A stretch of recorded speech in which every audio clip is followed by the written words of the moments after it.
வணக்கம். Welcome to கதை திரட்டு audio books. இந்த வீடியோவில் நம்ம என்ன கதை கேட்க போகிறோம்னா, எழுத்தாளர் பிவிஆர் அவர்கள் எழுதிய பிரசாதம் சிறுகதை.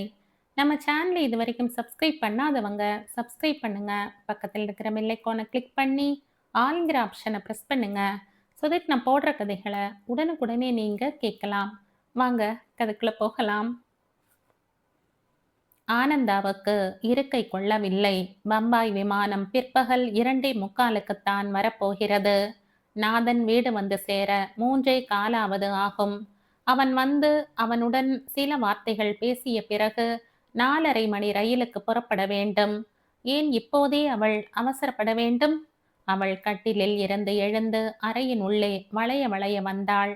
அவளுடைய அப்பா அவள் கல்யாணத்தை முன்னிட்டு தந்த கட்டில் இரட்டை கட்டில் வாழ்க்கைக்கே ஓர் அசம்பாவிதமாகப்பட்டது. இந்த கட்டிலில்தான் இரவு பகல் என்ற வித்தியாசம் இல்லாமல் 5 ஆண்டுகளாய் தாம்பத்தியத்தின் இனிப்பு கசப்புகளையும் விருப்பு வெறுப்புகளையும் அனுபவித்திருக்கிறாள். இருள் மயக்கத்தை அளித்து இருக்கிறது. விழிப்பு பயத்தில் அழுத்தி இருக்கிறது. கட்டிலை விட்டு அலமாரிக்கு வந்தாள். புடவைகளும் ரவிக்கைகளும் பிதுங்கி வழிந்தன. அவளுடைய 4:30 மணி ரயில் பிரயாணத்துக்கு எதை எடுத்துக்கொள்வது, எதை இங்கேயே விட்டு செல்வது? தீபாவளி புடவை அவளுடைய நினைவுகளுக்கு ஓர் ஆரம்பமாய் அமைந்தது. அம்மா மஞ்சள் தேய்த்து கொடுக்கிறாள். ஆனந்தா கட்டிக்கொண்டு அம்மா முன் விழுந்து நமஸ்கரிக்கிறாள். அடுத்த தீபாவளிக்குள்ள உன் மடியில குழந்தை தூங்கிக் கொண்டே சிரிக்கணும், சிரித்து கொண்டே தூங்கணும். அம்மா சிரிக்க ஆனந்தாவும் சிரிக்கிறாள். ஆனால் அவளுடைய ஆசீர்வாதம் பலிக்கவில்லை. அந்த வருடம் என்ன, கடைசி தீபாவளி வரை பலிக்கவில்லை.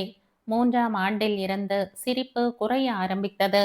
கலகலவென்றிருந்த மனமும் வாயும் ஒரு மௌன ஓசையில் அடங்கி போய்விட்டன. நாதன் அடங்க வைத்து விட்டான். பெட்டியை மூடிவிட்டு வெளியே வந்து அவள் பூஜை அறைக்குள் பிரவேசித்தாள். அங்கே இல்லாத தெய்வம் ஒன்றுமில்லை. ஆனால் அவள் நாதனை தவிர வேறு யாரை தெய்வமாக மதித்திருக்கிறாள்? அவனுக்கு அவள் பக்தையாக, தோழியாக, பணிப்பெண்ணாக, தாசியாக இருப்பதை தவிர வேறு கடமையே இல்லை என்று இந்த 5 ஆண்டுகளாய் அனவரதமும் நினைந்து அந்த நினைப்பில் தன்னையே மூழ்கடித்து கொண்டிருக்கிறாள். திடீரென்று அந்த சால கிராமங்கள் அவளுடைய கண்ணில் பட்டன. நாதனுடைய தாத்தாவின் தாத்தா மானசரோவரில் இருந்து தம் கையாலேயே தேடி எடுத்து கொண்டு வந்தவையாம். முழுவென்று இருந்த அந்த 4 கரு நீளங்கள் நாதனுக்கு பரம்பரை பரம்பரையாக வந்த மாணிக்க கட்டிகளாக இருக்கலாம். ஆனால் அவளுக்கு? ஆனந்தா பெருமூச்செறிந்தாள். எந்த சால கிராமம் அவளுக்கு ஒரு காலத்தில் செய்ய மந்தகமாக பிரகாசித்ததோ அது இப்போது வெறும் கல்லாக போய்விட்டது. ஏன், அது மட்டும்தானா கல்லாக போய்விட்டது? அவளே ஒரு கல்லாக மாறிவிட்டாள்.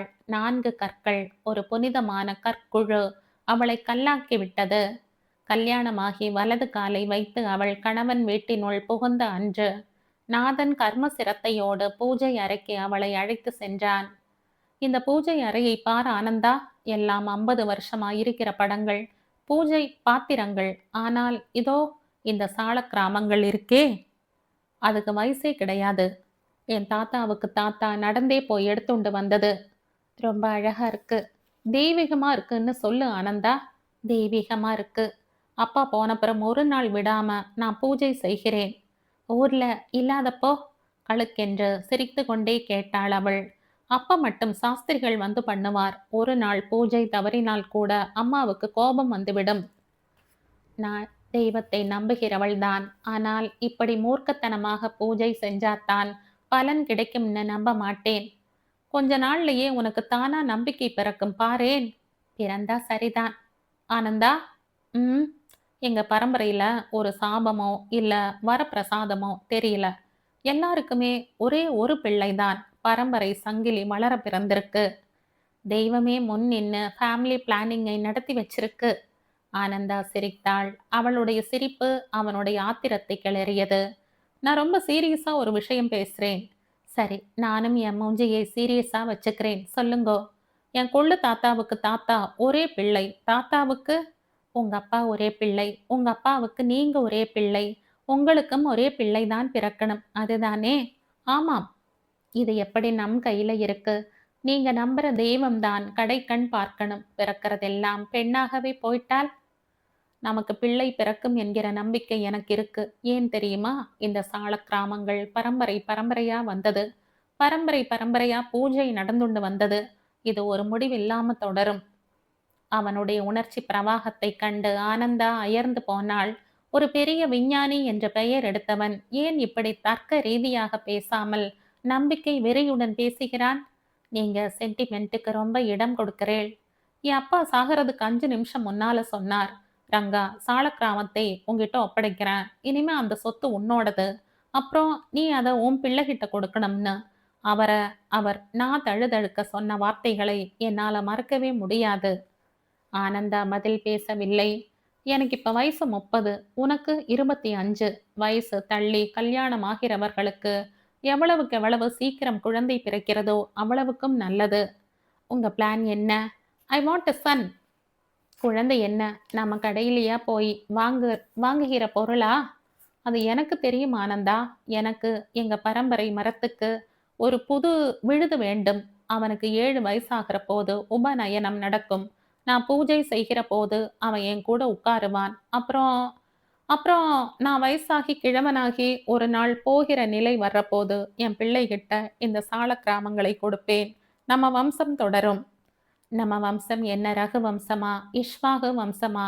ஆனாலும் நீங்க ஒன்றுமில்லாததையெல்லாம் பெருசு பண்றீங்க. I want a Sun. ஆனந்தாவுக்கு அழுவதா சிரிப்பதா என்று புரியவில்லை. ஒரு விஞ்ஞான மேதை அஞ்ஞானத்தில் புரளுவதாக அவளுக்கு தோன்றியது. முதல் வருடம் போயிற்று. 2ஆம் வருடம் மாமியார் பேச்சோடு பேச்சாக கேட்டாள். என்னடி இப்படியே இருக்க என்று. என்னம்மா சொல்றேள்? அவன் உன் கழுத்துல தாலி கட்டி 2 வருஷம் ஆயிடுத்தே. ஆமாம்மா. வர வர ஈர்க்குச்சி மாதிரி ஆயிண்டு வர்ற. எப்ப உனக்கு மசக்கு ஏற்பட போறது? நம்ம கையில என்னம்மா இருக்கு? படிச்ச பொண்ணு, நாலும் தெரிஞ்ச பொண்ணு. இப்பவே எதுக்கு பிக்கு பிடுங்கல்னு கண்ட கண்ட மாத்திரை ஏதானும் திங்கறையா? இல்லம்மா. குருவாயூரப்பனுக்கு வேண்டிக்க. சரிம்மா. ஒரு கிருஷ்ணன் பொறப்பான். சரிம்மா. சுவாமி மலைதான் நமக்கு ஊர். முருகனுக்கு வேண்டிக்கிறேன் அம்மா. ஆமா, ஒரு நடை 2 பேரும் போயிட்டு வாங்கோ. ஒரு முருகன் பிறக்கட்டும். அன்று இரவு நாதனிடம் ஆனந்தா சொல்லி சிரித்தாள். கிருஷ்ணன் முருகன்னு பிறந்துட்டா நாம வேற வீடுதான் பார்க்கணும். ஒவ்வொரு தெய்வமும் ஒவ்வொரு குழந்தையை கொடுத்துட்டா நர்சரி பள்ளிக்கூடத்தை நாமே ஆரம்பிச்சுடலாம். உனக்கு எல்லாமே விளையாட்டா இருக்குல்ல ஆனந்தா? நம் பெட்ரூம்ல நாம விளையாடாம என்ன செய்யணுமா? என் அம்மாவோட வேதனை. ஏன் ஏன் வேதனை உனக்கு புரியல? எனக்கு மட்டும் குழந்தை வேணுங்கிற ஆசை இல்லையா? ஆனா அதுக்காக வெறி பிடிச்சு அலையணுமா? எனக்கு தெய்வ நினைப்பு இல்லைன்னு நீங்க நினைக்காதீங்கோ. இருக்கு. வேலை வர்றப்போ என் வயித்துலயும் ஒரு அணு உதிச்சு வளரும். இப்படியே சொல்லிண்டிரு. இத பாருங்கோ, என் அம்மாவுக்கு 19 வயசுல கல்யாணம் ஆச்சு. 28 வயசுல நான் மூத்த பொண்ணா பிறந்தேன். என் பாட்டிக்கு 9 வயசுல கல்யாணம் ஆச்சு. 27 வயசுல என் அம்மா மூத்த பொண்ணா பிறந்தா. எங்க பரம்பரையில இந்த குழந்தை பிறப்பு கொஞ்சம் லேட்டா தான் ஆரம்பிக்கும். ஆனா ஆரம்பிச்சுட்டா லேஸ்ல நிக்காது. பாட்டிக்கு 7, அம்மாவுக்கு 5. உன் கணக்குப்படி பார்த்தா கல்யாணமாகி பல வருஷங்களுக்கு அப்புறம் தான் பிறக்கும் போல இருக்கு. ஆமா. யார் கண்டா 40 வயசுல தான் எனக்கு பிறக்குமோ என்னமோ. அப்போ உங்களுக்கு 45 ஆகும். அடுத்த வாரம் நாம ராமேஸ்வரம் போறோம். ஓகே. 3ஆம் வருஷம் வீட்டில் ஒரு பெரிய ஹோமம் நடந்தது. ஆனால் அது தசரதன் செய்த ஹோமமாக நிறைவு பெறவில்லை. அதன் பிறகு நாக பிரதிஷ்டை செய்தாள் ஆனந்தா. சர்ப்ப சாந்தியால் ஒரு பிள்ளை பிறக்கும் என்று பலர் சொன்னதால் செய்யாததால் குழந்தை இல்லாமல் போக வேண்டாமே என்று அந்த சடங்கை செய்தாள். ஆனால் என்ன பலன்? உலகில் சர்ப்பங்கள் பிறந்தன. கல்யாணமாகி 4வது வருடம் பேரனை பார்க்காமலேயே நாதனுடைய தாயார் கண்ணை மூடினாள். அந்த குறைதான் அம்மாவின் கண்ணை அவசரப்படுத்தி விட்டது என்று நாதன் மனமாற நம்பினான். அதன் பிறகு அவனுடைய போக்கே மாறியது. மனைவியை கோபிப்பதோ வாயார திட்டுவதோ அவனுடைய இயல்பில்லைதான். ஆனால் அவனுடைய மௌனமே ஆனந்தாவுக்கு ஒரு பெரும் பாரமாக போயிற்று. கணவனுடைய அலுப்பும் சலிப்பும் தாம்பத்தியத்தின் குழந்தைகளாக பிறந்து வளர்ந்தன.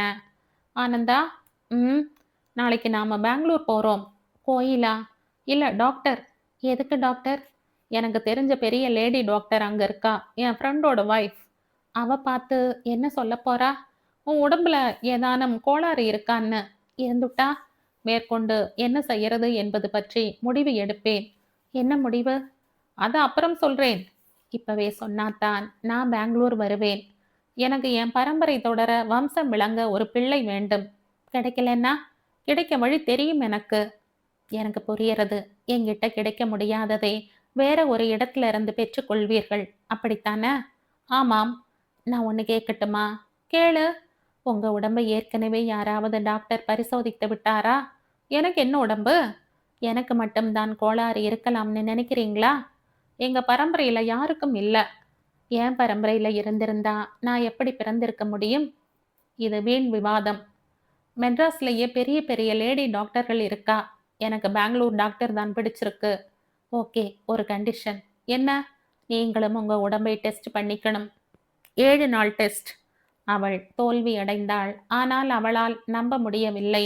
அவளுக்கு குழந்தை பிறக்கவே வாய்ப்பு இல்லையா? அது எப்படி இல்லாமல் போக முடியும்? இப்ப என்ன சொல்ற ஆனந்தா? நீங்க ஜெயிச்சுட்டேள். ஆனா நான் அவசரப்பட மாட்டேன். இன்னொரு கல்யாணத்தை பத்தி டிசம்பர் வரைக்கும் பேச்சு எடுக்க மாட்டேன். டிசம்பர் வந்தது, பேச்சும் பிறந்தது. அழகா இருக்காளா? இல்ல, கருப்பு, பெரிய மூக்கு. வயசு 30. வயசு பொருத்தம் இருக்கு. படிச்சிருக்காளா? எங்க ரிசர்ச் இன்ஸ்டிடியூட்ல ஒரு சீனியர் சயின்டிஸ்ட். நல்ல சம்பளம் இருக்குமே. 1000. ஆனா என் தேவை 1000 இல்ல. 1000த்துல 1. ஒரு பிள்ளை. ஆமாம். ஜமாய்ங்கோ. ஆனா நான் என்ன செய்யணும்? வக்கீலை பார்ப்போம். எதுக்கு வக்கீல்? நம்ம பிரச்சனையை தீர்க்கத்தான். எனக்கு பிரச்சனை இல்ல. நீ ஒப்புதல் தந்தால் தான் நான் மேற்கொண்டு பரம்பரையை வளர்க்க முடியும் இல்லையோ? நம்ம கல்யாணம் அக்னி சாட்சியா நடந்தது. அந்த அக்னியை சாட்சியா வச்சுண்டு சாஸ்திரிகள் மந்திரம் சொல்ல நாம் நம் விவாகரத்தை நடத்துவோம். ஆனந்தா, உன் வேதனை எனக்கு புரியாததல்ல. நான் உன்னை எந்த குறையும் சொல்லல. இத்தனை வருஷமா நீ எப்படி என்கிட்ட அன்பா, ஆசையா, ஏன் ஒரு பக்தியோட இருந்திருக்கேன்னு எனக்கு தெரியும். என்னால் உன்னை பிரிஞ்சிருக்கிறதே கஷ்டம்தான். இது என்ன பிரிவு? உபசார பேச்சா? உங்க பெரிய மூக்கு சயின்டிஸ்டும் வலது காலை வச்சு உள்ளே வரட்டும். ஆனா நான் ஏன் இடது காலை வச்சு வெளியே போகணும்? பிரச்சனை தீர்க்கறதுக்கு பதிலா வளரும் அனாவசிய சிக்கல்கள் வரும். உங்க 2 பேருக்கும் சமைச்சு போட்டும் இருக்கேன். வேண்டாம் ஆனந்தா, நீ இங்க இருந்து போனாலும் நான் உன்னை சத்தியமா மறக்க மாட்டேன். இந்த நிலைக்கு ஆளான நான் எப்படி வேதனைப்படுறேன் என்கிறதை வாய் வார்த்தையால சொல்ல தெரியல. அதுதான் ஒரு பெரிய காரியத்தாலேயே காட்டுகிறீர்களே. எதுக்கும் இப்பவே அந்த பெரிய மூக்கின் உடம்பையும் பெங்களூர் லேடி டாக்டர் கிட்ட காட்டி விடுங்கோ. நாதன் மௌனமாய் வெளியேறினான். வாசற்படியை தாண்டியதும் நின்றான். ஆனந்தா. ஆ, இன்னைக்கு பம்பாய் போறேன். நாளன்னைக்கு மத்தியானம் திரும்பி வர்றேன். சரி, 2 நாள் டைம் இருக்கு. அதுக்குள்ள நான் தயாராகிடுறேன். நாளன்னைக்கு சாயங்காலம் 4:30 மணி ரயிலில் புறப்படுறேன். ரொம்ப சாரி ஆனந்தா. ஆனா நீங்க ஹாப்பியா இருக்க போறத பத்தி நான் ரொம்ப ஹாப்பியா இருக்கேன். அவளுக்கு தொண்டை அடைத்து கொண்டது. அவன் பம்பாய் போன அன்று மாலையில் இருந்தே ஆனந்தாவுக்கு தலைவலி, கண்கள் சொருகின. இரவு சாப்பிட பிடிக்கவில்லை. ஃப்ரிட்ஜில் இருந்து மோரை எடுத்து ஒரு டம்ளர் குடித்தாள். அது தொண்டையில் ஜில் என்று இறங்கிய போது அவள் பார்த்திராத பெரிய மூக்கு கண்முன் தோன்றினாள். மனம் மோரை கொதிக்க வைத்தது. இரவு கட்டிலில் படுத்தவள் திடீரென்று எழுந்தாள். தலை சுற்றுவது போல் இருந்தது. வயிற்றை குமுட்டியது. மீண்டும் கொஞ்சம் மோர். விளக்கை அணைக்கும் முன் காலண்டரை பார்த்தாள். போன மாதம் 7ஆம் தேதி நினைவுக்கு வந்தது. இன்று தேதி 22. வயிற்றின் கலக்கத்தில் மனம் புல்லரிப்பதாக தோன்றியது. மறுநாளே அவளுடைய மனத்தின் புல்லரிப்பை சாசுவதமாக்கினாள் லேடி டாக்டர்.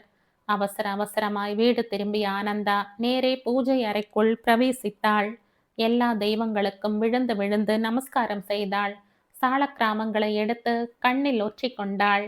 அதே சமயத்தில் மனதில் தீராத வெறி ஒன்று பொறி போல புறப்பட்டது. அதை செயல்படுத்துவதில் அவள் தளராத உறுதி கொண்டாள். இத்தனை நேரமும் பூஜை அறையில் மெய் மறந்து நின்று கடந்த நாட்களின் எழுத்துக்களை படித்த ஆனந்தாவுக்கு நேரம் என்ன என்று கூட புரியவில்லை. அவள் மீண்டும் ஹாலுக்குள் வந்தாள். கடிகாரத்தை பார்த்தாள். 3:20. அதே சமயம் வாசலில் கார் சத்தம் கேட்டது.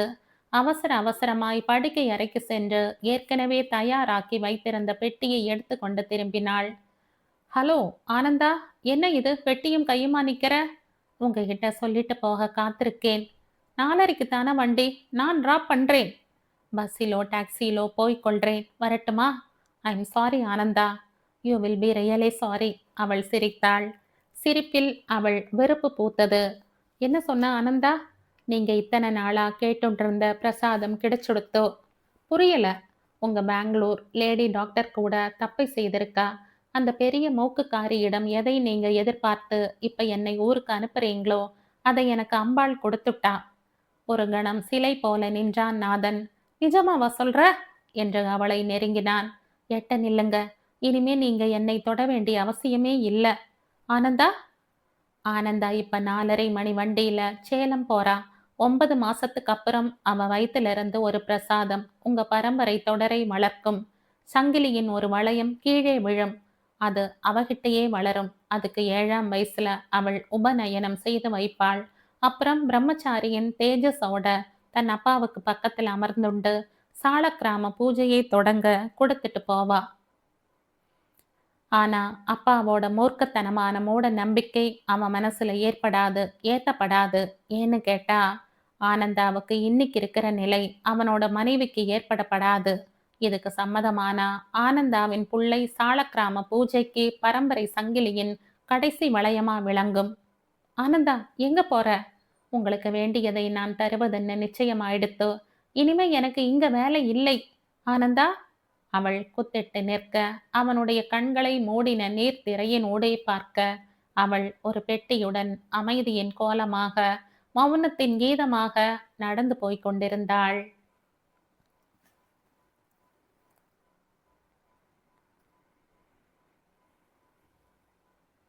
இதோடு இந்த கதை முடியுது. இந்த கதை உங்களுக்கு பிடிச்சிருந்தா லைக் பண்ணுங்க, ஷேர் பண்ணுங்க, சப்ஸ்கிரைப் பண்ணுங்க. மற்றும் ஒரு இன்ட்ரெஸ்டிங்கான கதையோட அடுத்த வீடியோல சந்திப்போம். பாய். Thank you.